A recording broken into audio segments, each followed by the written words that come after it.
We are here for your next installment in the Redstone Arsenal Virtual Town Hall. As you all know, we started this back in March as a means to communicate, continue to communicate to you during the COVID-19 outbreak and some of the precautions we've taken. Largely everybody making their way to either telework or off post, and for those of us that can't all gather in the same rooms. Today, Colonel Medor is unable to be with us. He is, as usual, managing and working Fox Army Health Center, and will be back again with us, or we will certainly get your questions to him, should you have any, so that we can make sure we fully answer your questions. As usual, I have our PAO team on the network, and they are working to answer the questions that unfortunately have already been asked or that are also in our frequently asked questions list. And they will be passing questions to Sergeant Major and myself for us to answer for you. We do have some pre-requested questions that we'll get to. But first, would like to ask for your patience, because while we do have sound today, and we do have video today, what we don't have is the connection within the room. So I'm not able to see your questions as they come up on the screens to my sides. So I am definitely going to rely on our staff here to make sure that Sergeant Major and I get questions to answer for you all. I think what's probably best is for me to talk about where we are in our combating COVID recovery. As you know, Redstone Arsenal began COVID recovery on the 26th of May. And that initial phase is where we find ourselves today. We have modified some services that we provide on the installation, and all of the services that we normally provide you, call them human or essential human services, are up and running and have remained so the entire time. But what you have or should have noticed is that the gates have increased their capacity. The Child Development Center has increased capacity. The School Age Services has increased capacity. The One Stop is able to handle a larger throughput for your mil per and civ per transactions, as well as your ID cards. The Department of Motor Vehicles for the county is open at the One Stop. DFAS is open at the One Stop. And then the Pershing Welcome Center has reopened, and ACS is there to assist you, whether it be AER, family advocacy, or survivors outreach.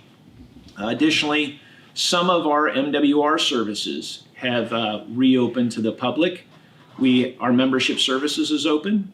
Our ITR, or our ticketing office, for those of you that are still looking for vacation destinations, or for those of you that had already booked vacations and need a refund. We've also opened the golf course with considerable social distancing business rules in place. We've opened up the Auto Skills Center, and I'm happy to see that folks are using it. We've also opened the Arts and Crafts Center. And I'm happy to hear and happy to see that patrons are back at all three of those locations. And we are certainly looking at business rules that as the virus continues to abate and the conditions are more acceptable to bring larger groups of people together, then we'll find out, or we will take the opportunity later on to reopen some more of those services. But as of today, as we monitor the virus throughout the 16 counties that make up the Tennessee Valley and Redstone Arsenal's area, we have seen, as you know, we had seen an increase of the virus as the community came back to work. We did see a slight rise in the number of new virus cases. and we've seen a rise in the number of new virus cases across Alabama. As of the last couple days, we've seen that reduce again. But because of that, the senior leadership on Redstone Arsenal, myself, I made a recommendation to the senior leaders, and the senior leaders concurred that what we will do over the next couple weeks is we will continue to monitor, and Redstone Arsenal will continue to operate our mission essential and critical tasks, and we'll continue to operate generally at the same threshold or demand levels as we've been operating. Now, for those of you that work at different tenant organizations, your organization may be modulating, may be growing a little bit in order to take on additional missions, or your organization may be staying right about where they're at. I encourage every one of you to engage with your tenant leadership. If they haven't already engaged with you, and as I understand it, they've held plenty of town halls, but they'll engage with you about what their return to work plan is. Each of our return to work plans is different. At the Arsenal, in order to provide services for a larger number of people, we have increased our capacities. And that is only to enable our partners, our mission partners, Marshall Space Flight Center, FBI, BATF, MDA. It is allowing our mission partners to execute or to have autonomy to begin to execute their tasks as they see fit and as their mission dictates. So while Redstone Arsenal has increased our capability, that is only to support our mission partners as they grow.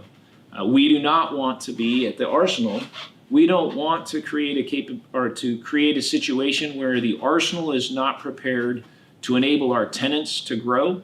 And so we're a little bit in the lead while the other partners are continuing to evaluate the situation and determine their workforce requirements. And I think all of those leaders are doing a fantastic job. And I think if we look around, we should all have confidence that the precautions that are being put in place by our tenant commands are well thought out. I think that the way we are looking to bring back portions or capabilities is very deliberate. And from what I can tell so far, they're doing a fantastic job communicating to all of you when you could expect to take on additional duties and either return from telework or balance that telework with being physically on the Arsenal. So my hats are off to all of our partners. Likewise, my hat's really off to our community partners in Huntsville, Madison, and Madison County, as well as the other 16 counties as they manage to continue to restart their operations and keep us all relatively healthy and safe. And then finally, before I hand it off to Sergeant Major, I absolutely owe all of you a thank you for your continued vigilance and your continued dedication to ensuring that we are all holding ourselves accountable to practice those good personal hygiene and social distancing practices, to limit where you go and who you come in contact with, so that we can limit the spread of this virus, specifically here on the Arsenal, but more importantly out in the community where each and every one of us live. So thank you very much for your hard work. We are making a difference, and that difference is going to allows us to continue to execute our mission essential and critical tasks.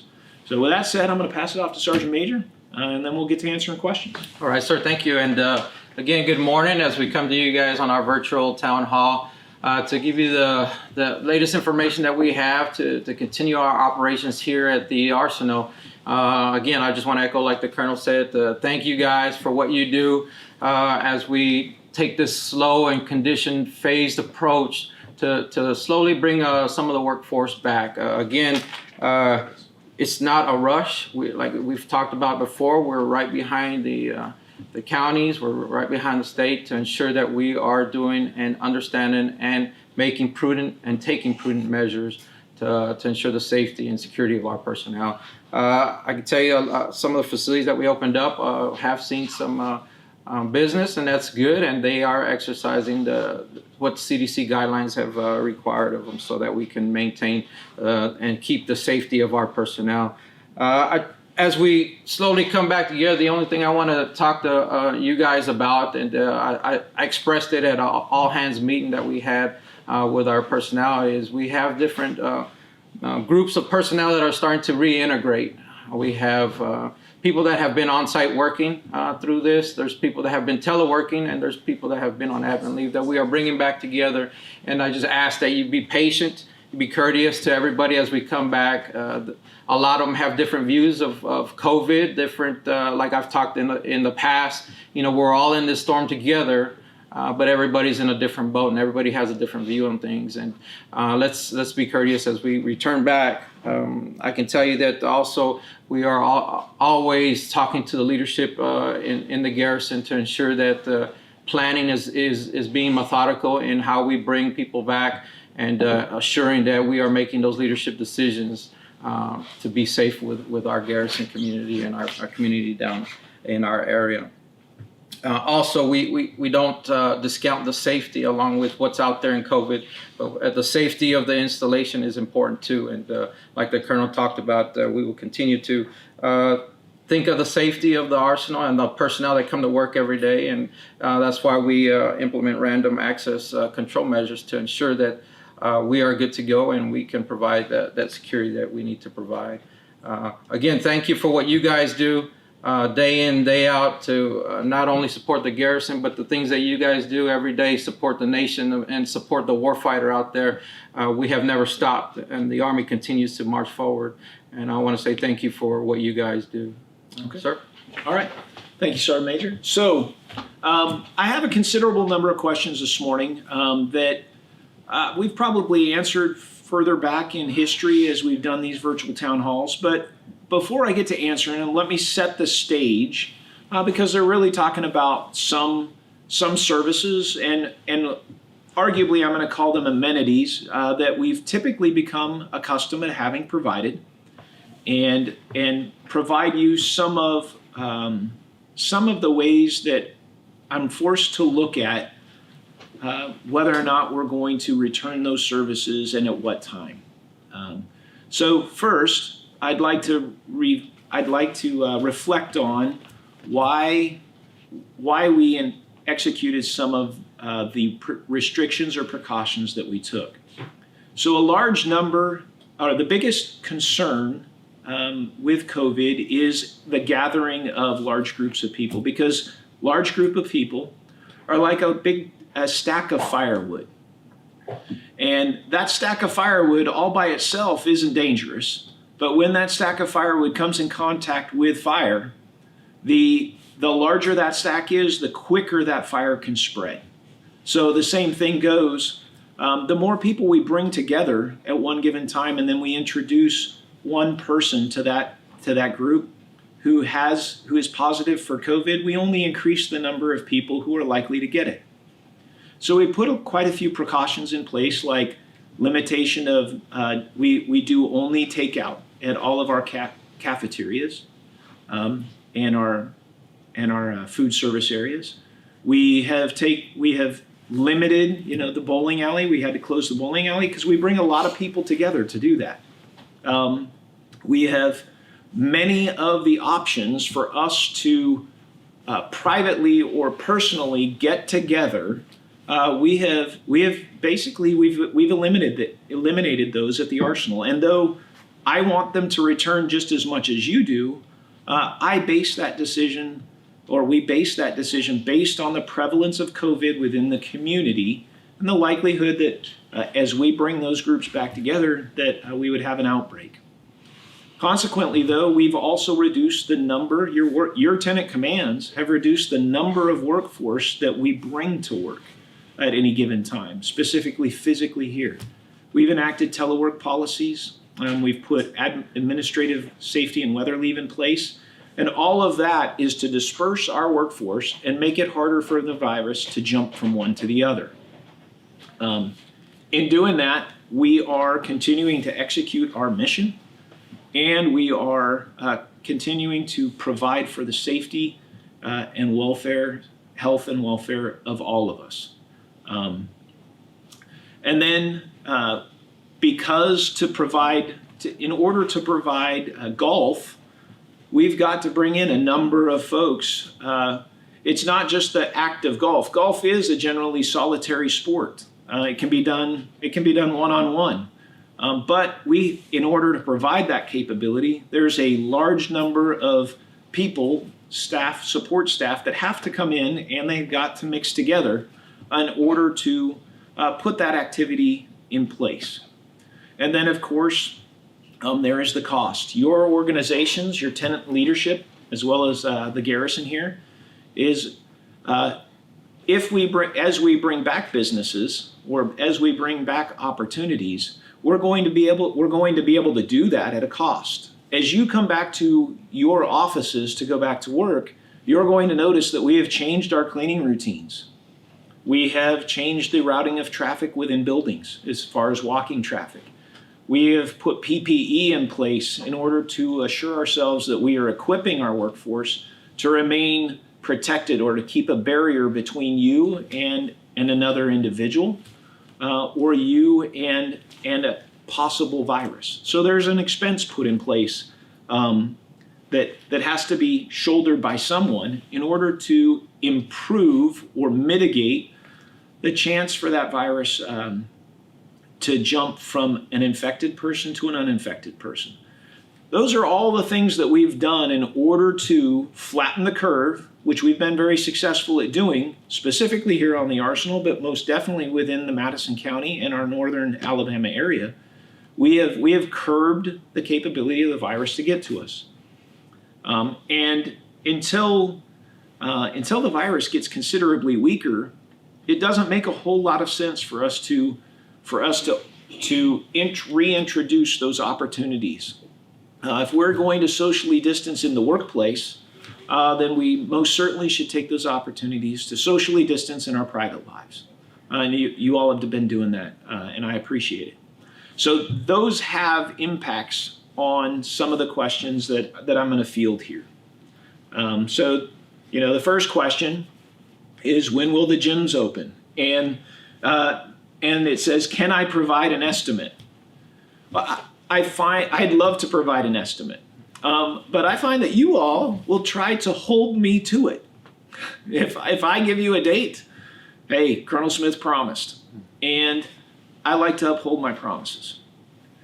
My promise to you is that myself and the leadership are going to evaluate the risk that we would put you in were we to allow you to come and use the gym.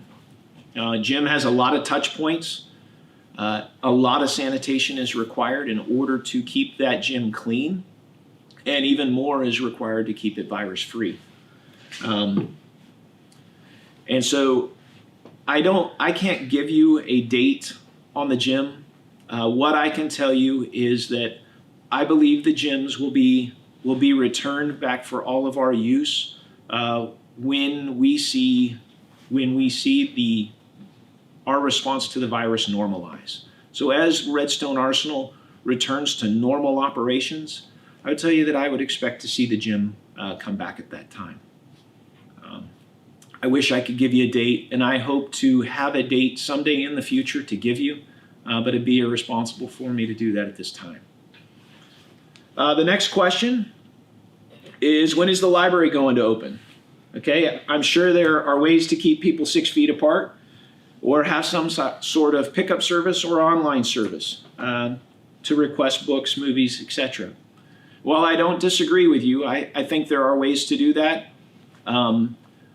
I want you to know that the largest population to use our library is unfortunately our most vulnerable population, both for my workforce as well as for those patrons who use it. And while we are socially distancing, what we don't wish to do is we don't wish to encourage groups of people to come together, and certainly don't want to be encouraging our more at-risk populations to be here at the Arsenal where we would feel responsible for that virus being transmitted to them. And so again, until the virus abates and we get back to normalized operations, I don't foresee us reopening the library. And the next question is going to be related to the swimming pool. In the swimming pool, the question is, when will the swimming pool open?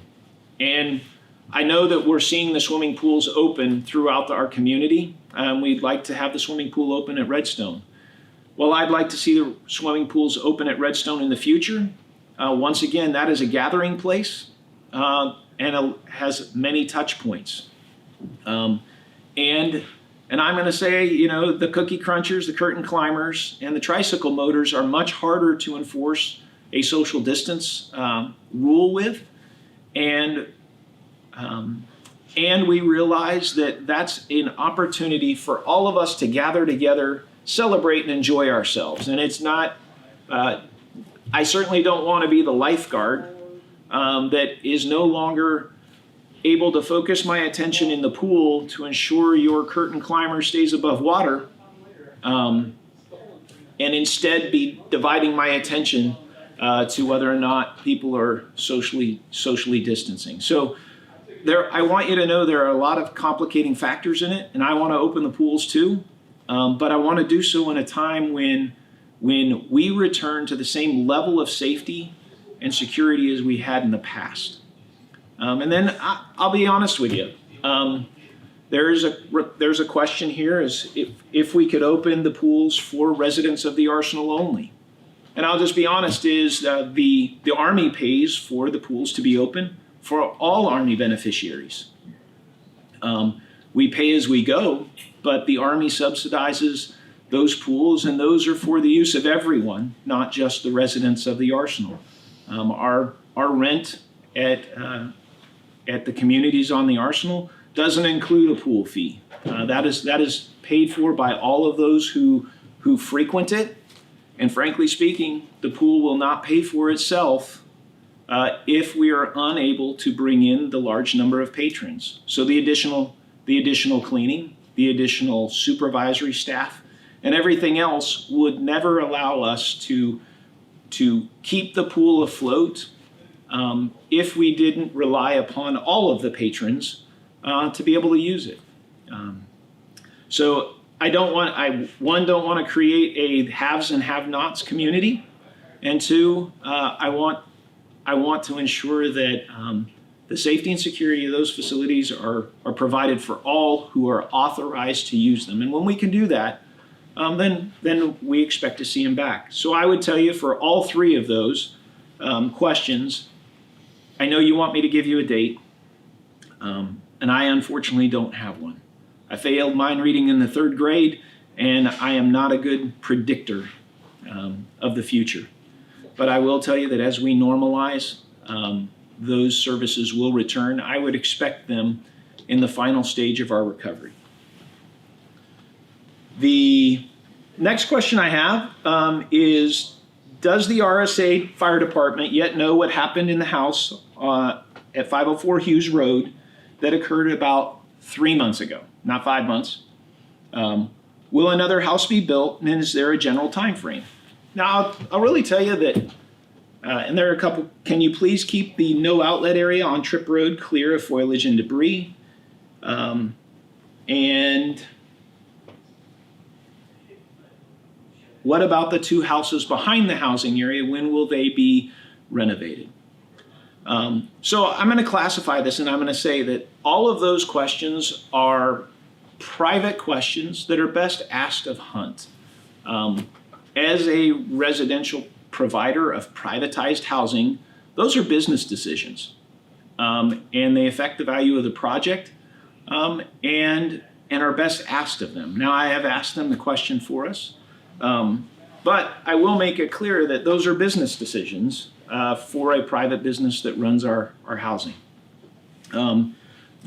The house on 501 or 502 Hughes Road, the fire that occurred there was an electrical short that caused that house to burn. And we have just recently, with Hunt, we've just recently finished the insurance claim on the home that will allow us to demolish the home. No, a new home will not be built in its place, but Hunt is finalizing a contract here within the next couple weeks, finalizing a contract for the demolition of that home, as well as the two homes that are in disrepair that are behind the housing area. And the contract will allow us to, one, demolish the homes, as well as to clean up some of the foliage and debris that are in the areas behind the housing office. And I look forward to that as well as you do. I've been working that project for almost 24 months now, and so I look forward to it coming to an end just like you do. The next question is, when will Gate 3 and Gate 10 open? I think we get this one every virtual town hall. Right now, though many of you that live in Arab would love for Gate 3 to open, because I know going to Gate 1 or going to Gate 9 only increases an already long commute. But the demand for Gate 9, the gate that we used to have 5 to 7 minutes worth of queuing time, and in history past had 20 minutes worth of queuing time, that's a very, very easy gate to come in. The gates, Gate 1 and Gate 8, which I frequent fairly routinely, there's 0 wait time. So I have to tell you that what we did this phase is we increased the number of lanes available as we expect our tenants to grow. And until we begin to see queuing at those gates based on the amount of throughput traffic, you won't see Gate 3 and Gate 10 open. But I will tell you that I would expect to see Gate 10 open first, as the city and Huntsville utilities are finishing up some construction there in the Hazeland Park area at Gate 3. And we want to give them all the time that they need in order to finish that, so that we can assure throughput as we reopen back up. As we talk about the gates, sir, I just want to remind everybody out there that the guards are still doing visual inspections of the identification cards to have access onto the installation. I just want to remind everybody, if you're a passenger as well, please carry your ID card, because there might be times when you might be asked for everybody in the vehicle to show the ID card. So make sure you're carrying it as you leave out the installation. That way you have it coming back in. Thanks, Sergeant Major. Hey, so the next question is there a date in the foreseeable future when the recreational passes can be renewed? It's a great question, and we got this one last week. So I'll tell you today, you can go to the VCC and you can renew your recreational access badge. Go in, go through the paperwork and get it renewed. With a caveat. That recreational access badge, while it will be new and it'll be ready to go when Redstone Arsenal resumes recreational access badges, I will tell you that don't expect to have recreational access badges allowed on the installation until we are able to reduce or increase the number of people that we expose to one another. Once again, these precautions that the Arsenal has in place are fully supporting those efforts of socially distancing and physically distancing yourself from others. And simply put, these precautions are only helping each one of us to do that. So you can go and apply for the recreational access badge, and if you've had one before, I'm sure you'll be renewed again. But until such time as we open up more services and are prepared to mitigate risks or those risks reduce, recreational access badges will remain suspended. So next question, any thoughts on the dog park on the installation? My thoughts are, I love my dog, and I would like to have a a dog park on the installation as well. Good news is a dog park is in the project plan that Hunt has presented. I believe that the dog park is in place in FY22 is when we expect for that dog park, us to be able to have the revenues within the project in order to invest in the dog park and put it out there. You'll notice that there are an increased number of doggy stations where you can pick up bags so that you can clean up after your dog, which I encourage you to do, and an increased number of doggy dump stations. So please make sure you're using those. And meanwhile, we will get to work. We will continue to move forward towards the plan on putting a dog park on the installation. There is one. There is a small one at the RV park that is normally reserved for those who are staying there at the RV park. But we do have one there. And then you're, of course, welcome to walk your dog on a leash anywhere else on the installation. Next question, when will the thrift shop open? And I will tell you that, one, the thrift shop is run by the thrift shop. And once again, it services a more vulnerable population most of the time, and it's run by a more vulnerable population. And so I'll tell you that I don't expect for us, between the Arsenal and the thrift shop, for us to reopen the thrift shop until, one, we return to normalized operations, and that'll be sometime in the future. But that's when it'll come back into play. Next question, Sergeant Major and I are working this one. When will the MWR cabins be available for reservation again? So that's a great question, and I'll give you a little background. Redstone, we do have our 5 recreational cabins, and we look forward to the opportunity to be able to make them available to the workforce for recreational and leisure activities. The complication today is that we have quite a few of our service members and employees who are selected to move to their next position, and we have those who are coming in. And because of the COVID restrictions on travel, we are keeping those cottages available should someone have to move out of a private home and still have to wait for the Army stop move order to be lifted, that we're able to rent those cabins to them. So they meet a very functional and utilitarian need for us right now. And we are keeping those cabins fairly busy with operational needs. And as we see those operational needs recede, then we'll be able to open them back up. Once again, I see that sometime in the future, and I look forward to the opportunity to do so. Why are you taking down all the trees next to the RV park? That's a great question. I asked the same question the other day. You'll notice Redstone Arsenal. You'll notice the power doesn't go out on Redstone Arsenal. That's what I really meant to say. It doesn't go out on Redstone Arsenal very often. And part of the reason the power doesn't go out on Redstone Arsenal very often is because our DPW, your DPW, does a fantastic job of assessing the infringement or the encroachment of our trees on our power lines.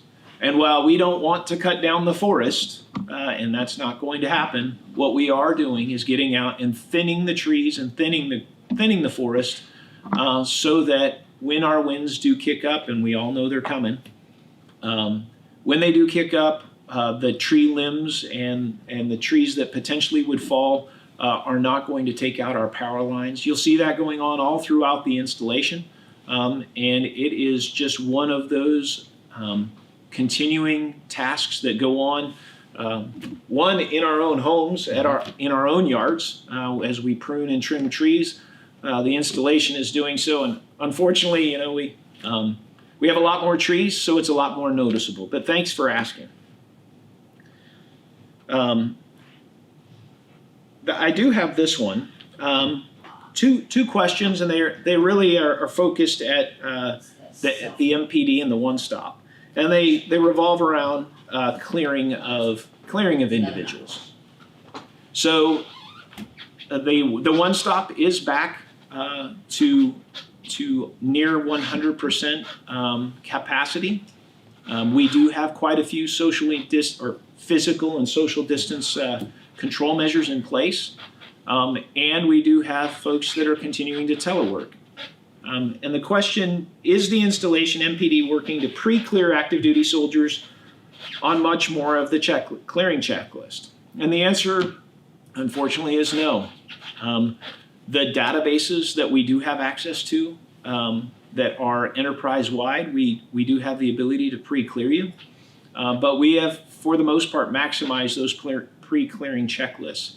And it is incumbent upon us as we come onto the installation and we register for a service that we are not required to have, that we go and we open up our account, for lack of a better term, with that service, and then it's our job to go and close that account.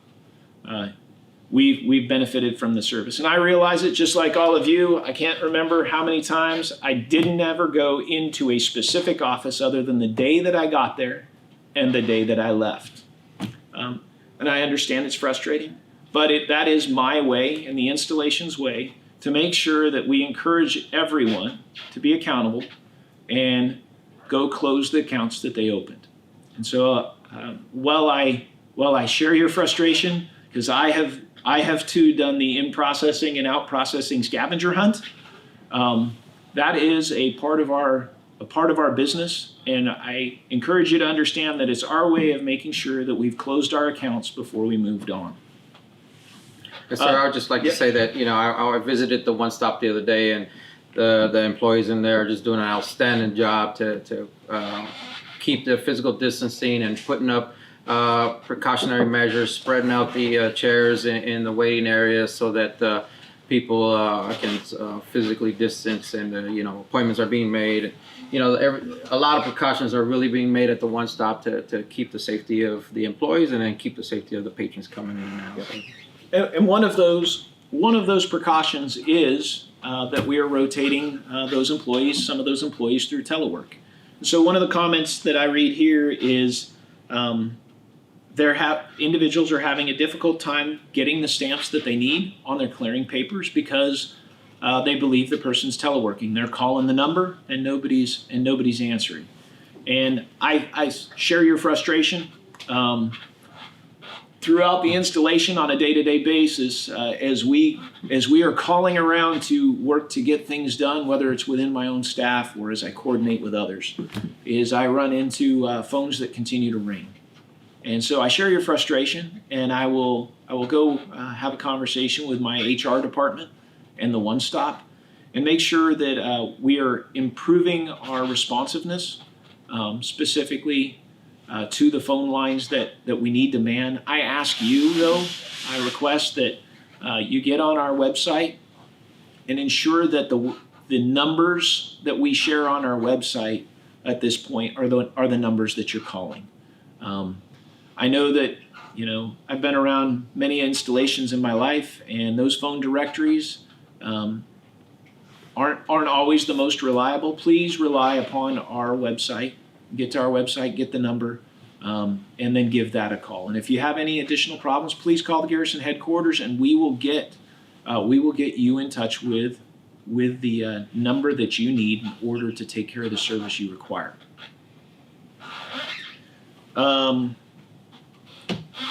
That is all of the questions that I currently have, but I see Ms. Frederick she knows I'm running out of ammunition, so she's bringing me some more. They're rolling fast. I can't write fast enough. Will the playground by the Tennessee River be restored? So I imagine we're talking about Carroll Hudson and the Carroll Hudson Park. And I'm not sure if you've been down there recently, but I will tell you that Carroll Hudson Park just received some renovation, or prior to COVID, received some renovation to the ball fields and so forth from our National Guard, or actually one of our reserve units that was coming through. So I would tell you that currently the playground is operational. It's not the newest playground, But I know that MWR would love to improve that playground, but I'm going to unfortunately tell you that it's based on demand. And so the number of folks that we have out there using it certainly drives the extent to which we make those investments. And Carol B. Hudson's a fantastic park, and it is definitely quiet and secluded. Right now, we don't have plans to replace any of the playground equipment, but they are open and operational.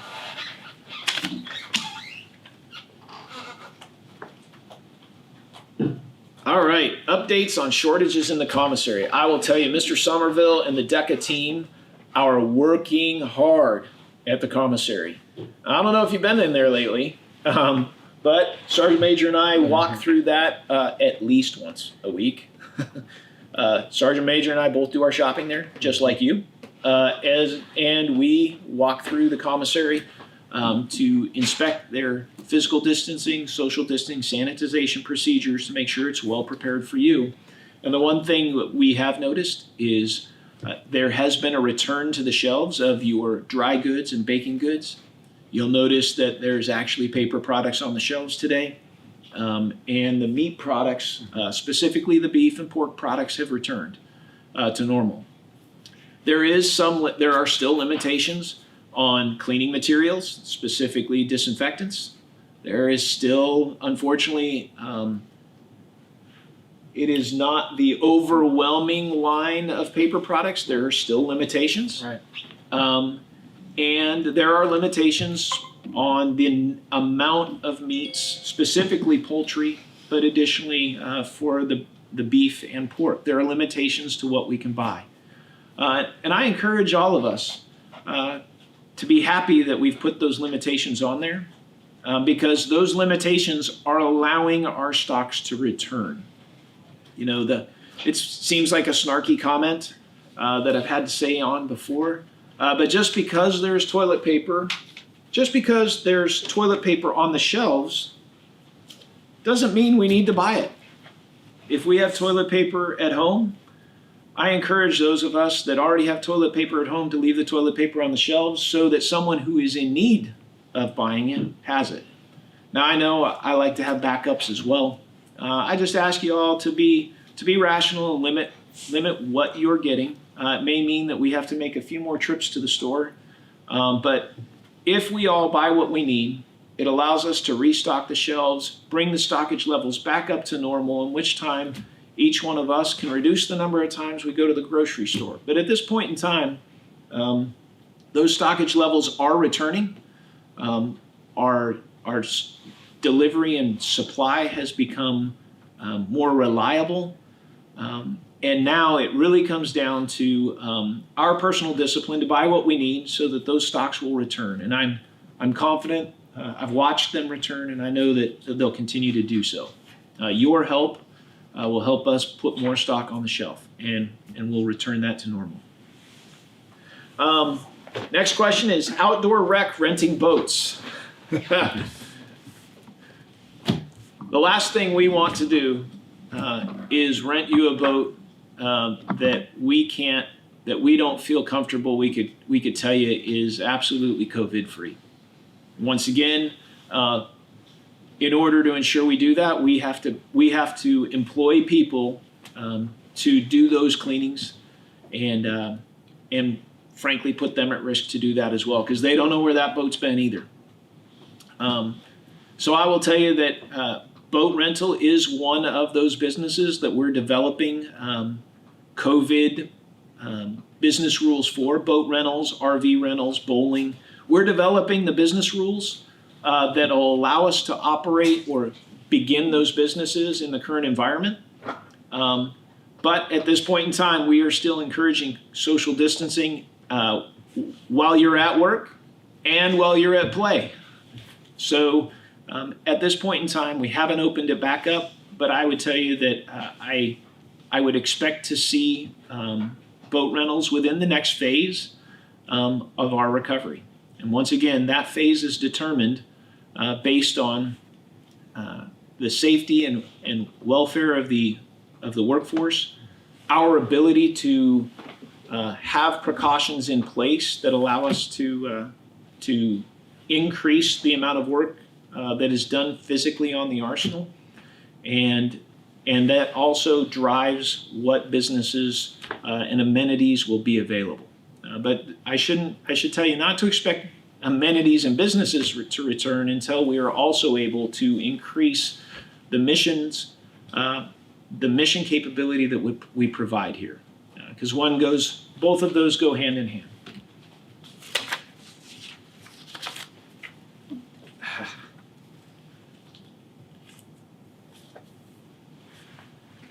Okay, so I have a couple questions. Tax center reopening plan. The tax center reopening plan is going to sound a lot like the library reopening plan and a lot like the swimming pool opening plan, and so forth. Is the tax center, in order to provide the tax center services to the retiree population, we rely on volunteers. The lawyer or the tax lawyers and the paid personnel that work within that shop are there for providing services to the active duty soldiers. And because we have those volunteers allow us to extend that required capacity that we give to active duty service members. Having those volunteers allows us to extend those opportunities to the retirement community. But by virtue of saying the word retirement, that implies that the patrons that we would provide are our most vulnerable population. Likewise, the volunteers are largely all retirees. And while we love the tax service, and I know it has saved a lot of us a lot of money over the years, and it is a fantastic service.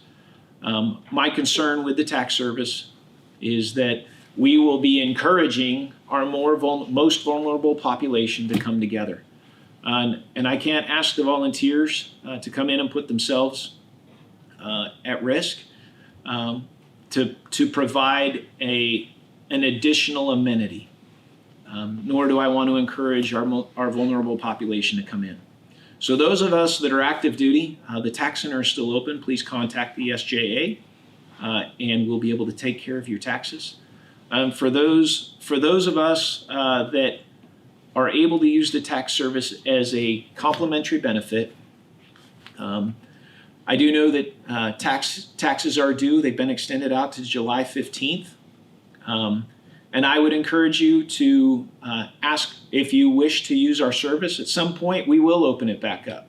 As the COVID threat reduces, we will see that open back up. But until then, I would encourage you to file for an extension, or I would encourage you to check into H&R Block, TurboTax, or some of those other services that allow you to file your taxes. I know that you've been using us for the past 10 years, and we make it very easy.